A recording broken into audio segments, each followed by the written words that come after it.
ساعتی زدم بیرون از خونه. اول رفتم پمپ بنزین زدم، بعد شم اومدم نیستم. تو چهره هیچ کسی آرامش و لبخند نمیبینم.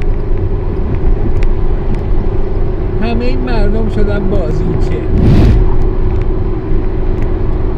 امشب اسرائیل میزنه، فردا شب ایران. امشب ایران میزنه، فردا شب اسرائیل. چرا؟ و کجا میخوایم بریم با این جنگ و بزن و کنم؟ سالها هزینه های وحشتناک، یعنی با حدود 500 بالای 500 میلیارد دلار 500 میلیارد دلار دقیقاً برآورد حدود 7-8 سال پیش نیروگاه اتمی بوشهر برای ما هزینه داشته. پولی که مستقیم دادیم به روسیه. S-300 که تو چند ساعت همش نابود شد، چقدر ما باج دادیم؟ چقدر باج دادیم؟ و موشک، روز اول گفتم سیستم موشکی یک ما داریم الان تو سر خودمون میزنیم، 50 سال دورش نبود. 50 سال سیستم مال 50 سال پیش. و گفتم لااقل 1000 برابر این موشکات ما داریم قوی‌تر و پیشرفته‌تر شد. 40 سال 50 سال 30 سال پیش روس‌ها داشتن. شوروی، اتحاد جماهیر شوروی فرو پاشید. شاه پیشرفته ترین ارتش دنیا را داشت، یعنی آمریکا شهامت رو در رو شدن با اونا نداشت. چطور فرو پاشید؟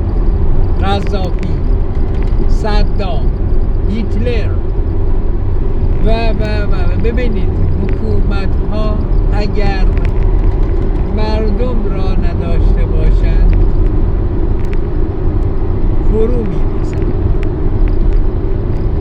اگر مردم هم داشته باشند و باز هم بخوان دست و دم سوراخ زنبور بکنن، باز هم دنیا دنیایی است که میتوان با مسالمت با بقیه دنیا کار کرد. آقا سرمطلع که خودمون باشه، میگه حدود 160 تا شرکت کشور تو دنیا همین کارو ندارن بکنن. یه روزی اوایل انقلاب در بعضی هم گفتن انقلاب رو باید صادر کنیم. مرحوم لاهوتی گفت آقای عزیز من، انقلاب نخود و کشمش نیست. انقلاب ما باید با رفتارمون صادر بکنیم. انقلاب ژاپن انقلابش رو صادر کرد. رسما ژاپن انقلابش رو صادر کرد. بمباران اتمی شد. از زیر صفر شروع کرد. یک بار هیچ کس هم مرگ بر آمریکا، پرچم آمریکا را آتیش نزد. ولی آمریکا بس اقتصادش رو به زانو در آورد. ویتنام یک بار شما نمیدید گفته باشه مرگ بر آمریکا. فقط 4 تا خال زرونک بازی توی کره شمالی و این ور اون وره. و اینی که روس‌ها ما را دقیقاً روس و چین بازیچه دست خودشون کردن و پدر ما با اقتصاد کی میخواییم متوجه بشیم ما مردم چه گناهی کردیم؟ گناه ما مردم چیه؟